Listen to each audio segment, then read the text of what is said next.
El índice de riesgo político en América Latina, publicado recientemente por el Centro de Estudios Internacionales de la Universidad Católica de Chile, pone en evidencia los temas que más preocupan en la región durante este 2024, año que además destaca por la actividad electoral en donde los estados continuarán enfrentando una triple amenaza, como lo son el crimen organizado, la corrupción y, ojo, el populismo autoritario. Según los autores, América Latina viene atravesando una etapa de cambio político profundo en donde el crecimiento económico mediocre se acentúa y los desafíos estructurales heredados del siglo XX siguen vigentes. Los retos venideros con la inteligencia artificial, el cambio climático, la transición energética, se hacen presentes en esta era.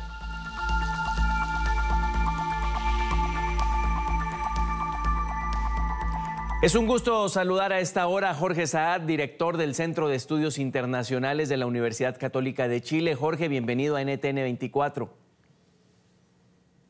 Muchas gracias por la invitación, Enrique, a tu programa.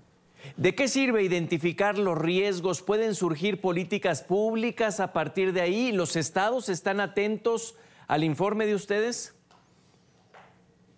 La verdad, Enrique, que los riesgos políticos son todos aquellos eventos, hechos o decisiones que impactan en las acciones del gobierno o en los resultados de las empresas. Por lo tanto, este índice de riesgo político a cargo del Centro de Estudios Internacionales de la Universidad Católica, que ya cumple 4 años como reporte, lo que permite es identificar cuáles son esos riesgos que van a tener impacto en el sector público y privado. Algunos riesgos son transnacionales, otros son de orden interno y finalmente algunos de carácter social. Y eso nos permite debatir sobre el curso que está teniendo América Latina y las tendencias para este año 2024. Jorge, lo leo ahí en el texto: combinación explosiva de sociedades fatigadas, calles calientes y urnas irritadas. Es parte de su resumen. ¿Nos explica la gravedad de ello? Yo diría, y eso se ha visto en las distintas elecciones, Enrique, que hoy las sociedades están más impacientes y las demandas ciudadanas son más sofisticadas.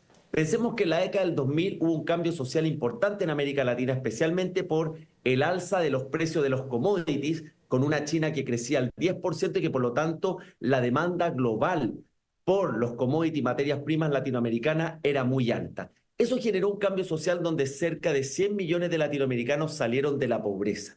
Y eso también fue sofisticando sus demandas. Pero el Estado, como aparato burocrático, sigue operando con la misma lógica del siglo pasado, y eso cada vez genera mayor malestar en sociedades que además ven que hay un estancamiento económico desde el año 2013 al 2024, creciendo menos del 1% del PIB anual, y genera frustración. Porque una economía estancada, un Estado con falta de delivery para cumplir en materia de salud, de educación, de demandas sociales, y lo vemos finalmente en materia política. Pensemos, Enrique, y a quienes nos están viendo, que desde el año 2019 al 2023 todos los oficialismos perdieron las elecciones presidenciales, con excepción de Nicaragua, donde no hay democracia, y Paraguay, donde el Partido Colorado lleva prácticamente 80 años en el poder. Entonces, esa es una manifestación de que las sociedades están siendo, entre comillas, infieles ideológicamente, y que aunque hayan votado por el gobernante de turno, rápidamente le quitan su apoyo si es que no se ven cumplidas sus expectativas. Son muchas elecciones presidenciales en el mundo y en América. Preguntarle, ¿democracias en riesgo es parte de lo que está en juego en la región? Sí, tenemos un escenario muy intenso electoral a nivel global, cerca de 80 elecciones en 70 países. Destaca la de Estados Unidos, India, la que recientemente se efectuó en Taiwán, en Indonesia también en los últimos días. Entonces vamos a tener un calendario electoral muy activo. Y en América Latina 6 elecciones, con la ya realizada en El Salvador y las que vienen a continuación en Panamá, México, República Dominicana, Uruguay y en teoría en Venezuela. Entonces vemos que hoy la calidad democrática, y de hecho lo confirma también el índice del The Economist, viene deteriorándose en América Latina, y en nuestro índice hemos observado que el retroceso democrático sigue dentro de los principales riesgos políticos, teniendo el primer lugar hace 2 años, segundo lugar el año pasado, y este año se ubica en el tercer lugar. Cerca de la mitad de los latinoamericanos, Enrique, son indiferentes al régimen político o a la democracia, mientras el gobierno de turno le resuelva sus problemas más acuciantes en materia de seguridad, de salud, de educación. Eso es un terreno fértil para estos liderazgos de corte más populista o autoritario. ¿Es dañino el populismo? ¿Por qué lo vinculan o lo ponen en el mismo capítulo con autoritarismo? ¿Se relacionan, Jorge? En el tercer lugar de nuestro informe se ubica lo que llamamos la desafección democrática y el avance del populismo y autoritarismo. El autoritarismo de esta nueva era no es el autoritarismo de las Fuerzas Armadas de la década de los 60 o 70 en nuestra región, sino que son liderazgos o gobiernos que compiten con las reglas democráticas, ganan en democracia, pero al ejercer el poder comienzan a concentrar poder, comienzan a afectar la independencia de los distintos poderes del Estado, como lo hemos visto el caso de México con la deriva autoritaria de López Obrador, o el caso del presidente Bukele, que arrasó en las últimas elecciones, que probablemente cualquiera, si fuera salvadoreño, votaría por él, pero que tiene una deriva, a mi juicio, peligrosa, autoritaria, especialmente en esta concentración de poder, y esos experimentos ya los conocemos en América Latina y en la mayoría de los casos terminan muy mal. Entonces, ¿qué es lo que ocurre? Las personas hoy no están valorando la democracia como concepto en sí, porque lo asocian a la clase política, lo asocian al gobernante de turno, lo asocian a la desconfianza hacia las instituciones públicas y a la falta de eficacia y eficiencia de los servicios públicos. En consecuencia, aparecen estos líderes que ofrecen un atajo, más allá de cómo lo hagan, más allá si se respeta el Estado de Derecho y la separación de poderes, y las personas finalmente dicen, bueno, estos liderazgos me ofrecen seguridad, me ofrecen prosperidad, más allá de que se puedan ver afectadas las libertades. Ese dilema, Enrique, es muy peligroso y hay que mirarlo con atención en nuestra región y claramente termina afectando la calidad democrática. Un cuento conocido, Jorge, pues se lo comprobó el avasallador resultado en El Salvador, porque no fue poquito, fue demasiado la contundencia con la que respondió la gente. Indudablemente, porque si nosotros lo miramos a nivel regional, no solamente concentrado en El Salvador, hoy el crimen organizado y la inseguridad es la prioridad en la agenda pública o debe ser la prioridad en la agenda pública latinoamericana.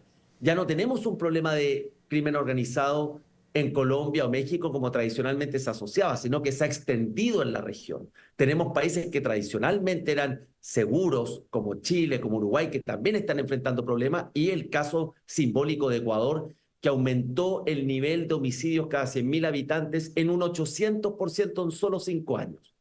La cocaína, el narcotráfico, el hecho de que Latinoamérica es un centro de fabricación importante de drogas para los mercados europeos y norteamericanos, claramente está generando un problema sin solución en nuestra región, y liderazgos como el de Bukele, que ofrecen mano dura y seguridad, están teniendo cada vez mayor apoyo y deberíamos tener una suerte de efecto demostración del caso El Salvador en algunas otras elecciones, ya sean presidenciales o locales en el continente. Uy, la isla de paz que solía ser Ecuador. Preguntarle, Jorge, por Haití, en todos los indicadores negativos, muy cercano a las dictaduras Cuba, Nicaragua y Venezuela, si no es un franco camino hacia allá, ¿cuál es el caso? Haití es un estado fallido y de hecho hoy, en el marco de las elecciones municipales y próximas presidenciales en República Dominicana, hay un intenso debate sobre cómo abordar la problemática de Haití. Los propios dominicanos han dicho, si no hay una ayuda internacional decidida, finalmente se va a transformar en un problema solo en República Dominicana y que lo va a solucionar por sus propios medios. Pero Haití es un estado fallido, yo lo dejaría al margen. Luego tenemos estas 3 dictaduras, Nicaragua, Cuba y Venezuela. Venezuela con las lamentables noticias de los últimos días del bloqueo a Corina Machado, o sea, el bloqueo a una competencia democrática real. Y luego tenemos países que han venido retrocediendo en su calidad democrática.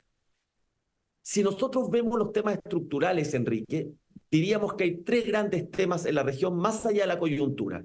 Uno es la inseguridad y el crimen organizado que yo mencionaba. El segundo es la corrupción sistémica, en la cual la lucha o el combate contra la corrupción prácticamente se ha estancado en los últimos 6 años en nuestra región. Y, en tercer lugar, el retroceso democrático. Cuando vemos la corrupción, de los 30 países peor evaluados, 5 son latinoamericanos: Venezuela, Haití, Nicaragua, Honduras y Guatemala. no vemos acciones decididas contra la corrupción, vemos que además la corrupción se asocia también al narcotráfico, al crimen organizado, y eso finalmente genera un cuadro de debilidad institucional en muchos de los países de nuestra región. Migración irregular es uno de los riesgos detectados. ¿Seguiría rompiendo récords? Sí, efectivamente la migración, que es un problema transnacional porque requiere coordinación entre los países, entre países vecinos, y no vemos hoy día una respuesta regional, tiene nombre y apellido, que es Venezuela. Mientras Venezuela siga en esta situación de crisis política, social, económica, tenemos hoy día cerca de 8 millones de venezolanos fuera de su país, de los cuales 7 millones están en nuestra región. Eso ha generado problemas, ha generado estrés en los servicios públicos y desde el punto de vista del riesgo político va generando crecientemente un sentimiento xenófobo en la sociedad receptora de esta migración. El caso de Colombia, Perú, el propio Chile, donde cada vez vemos flujos más irregulares de venezolanos que en general son personas que no pueden seguir subsistiendo en sus países. Y por otro lado está la migración o la presión migratoria desde el Triángulo Norte hacia México y hacia Estados Unidos. Sabemos que Estados Unidos está nuevamente enfrentando un problema migratorio importante y que va a ser uno de los temas principales de la elección de noviembre. Y en consecuencia está nuevamente dentro de los riesgos políticos, siempre ubicado entre el sexto y quinto lugar, como ha sido la tendencia desde que nosotros medimos este reporte hace 4 años. Hay que ir cerrando, Jorge, pero esto también se nos hace muy interesante. Amenazas de la inteligencia artificial. ¿Nos imaginamos que porque hay campañas, periodos electorales también? Sí, efectivamente la ciberamenaza, que tiene por una parte la vulnerabilidad o el ataque a la infraestructura crítica, sector financiero, datos sensibles de gobierno, también es una herramienta peligrosa que ya la hemos visto con las noticias falsas o fake news en otras elecciones en materia electoral, con la diferencia que hoy día esas herramientas han sofisticado. Y desde el punto de vista del riesgo político es cómo las herramientas de inteligencia artificial pueden generar manipulación de la opinión pública. Creo, Enrique, que la elección de noviembre de Estados Unidos va a ser un gran piloto de cómo estas nuevas herramientas generan efectos y cuál es el impacto que van a generar en los resultados electorales. Pero efectivamente, todo el boom de la inteligencia artificial mal empleado puede ser muy peligroso también a nivel político. Jorge Saad, director del Centro de Estudios Internacionales de la Universidad Católica de Chile, un gusto siempre conversar contigo. Muchas gracias por la invitación, Enrique, y aprovecho a saludar a tu audiencia.